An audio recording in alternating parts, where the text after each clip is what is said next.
মার্কিন যুক্তরাষ্ট্র ও পশ্চিমা দেশগুলোর অব্যাহত হুমকি আর নিষেধাজ্ঞার মধ্যেও নিজেদের অস্ত্র ভাণ্ডার সমৃদ্ধে কাজ করে যাচ্ছে মস্কো। এবার সবচেয়ে শক্তিশালী ক্ষেপণাস্ত্র তৈরির দাবি করলেন পুতিন। অত্যাধুনিক পারমাণবিক শক্তিসম্পন্ন ক্রুজ ক্ষেপণাস্ত্র বুরভেস্টনিকের সফল পরীক্ষা চালানোর দাবি রুশ প্রেসিডেন্টের। রোববার ইউক্রেন যুদ্ধে নিয়োজিত সামরিক কর্মকর্তাদের সঙ্গে একটি বৈঠকে অংশ নিয়ে তিনি জানান, রাশিয়া ছাড়া অন্য কারো কাছে নেই এই অস্ত্র।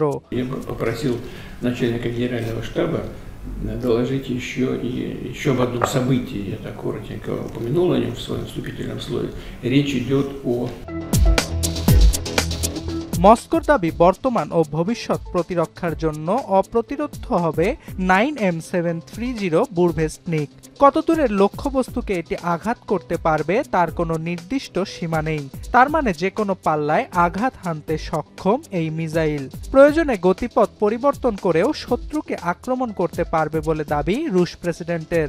ন্যাটোর কাছে ক্ষেপণাস্ত্রটি SSC-X9 স্কাইফল নামে পরিচিত।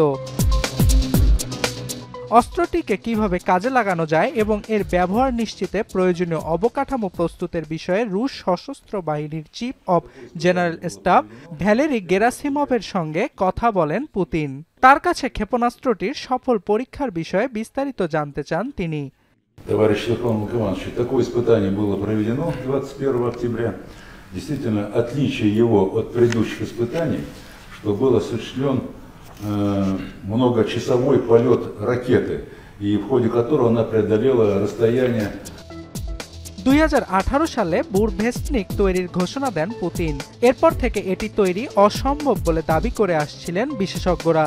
তবে ক্রুজ ক্ষেপণাস্ত্রটির সফল পরীক্ষার পর তারা বলেছেন মার্কিন প্রতিরক্ষা ব্যবস্থাকেও চ্যালেঞ্জ জানাবে এই পারমাণবিক ক্ষেপণাস্ত্র। Well, the Burevestnik is a game changer in that the missile, has been stated, the missile can go around anti-aircraft zones, around radar zones, and a missile that can go around, well, let's put it bluntly, American defensive networks. 7 বছর আগে ঘোষণা দিলেও মূলত 2001 সালে anti ballistic missile চুক্তি 1972 থেকে Washington সরে আসার পর এবং ন্যাটো জোটকে সম্প্রসারিত করার লক্ষ্যে যুক্তরাষ্ট্রের একের পর এক ক্ষেপণাস্ত্র তৈরির প্রতিক্রিয়া হিসেবে পুতিন অস্ত্রটি তৈরিতে মনোনিবেশ করেন। বিশ্বের মোট অস্ত্র ভাণ্ডারের প্রায় 87% মালিকানা দুই পরাশক্তি রাশিয়া ও যুক্তরাষ্ট্রের। Federation of American scientist FAS এর তথ্যানুসারে বর্তমানে রুশ বাহিনীর কাছে আছে 5459টি পারমাণবিক ওয়ারহেড, আর যুক্তরাষ্ট্রের কাছে আছে 5177টি। এগুলো দিয়ে পৃথিবীকে কয়েকবার ধ্বংস করা যেতে পারে। অর্ণব প্রসাদ, এখন বিশ্ব।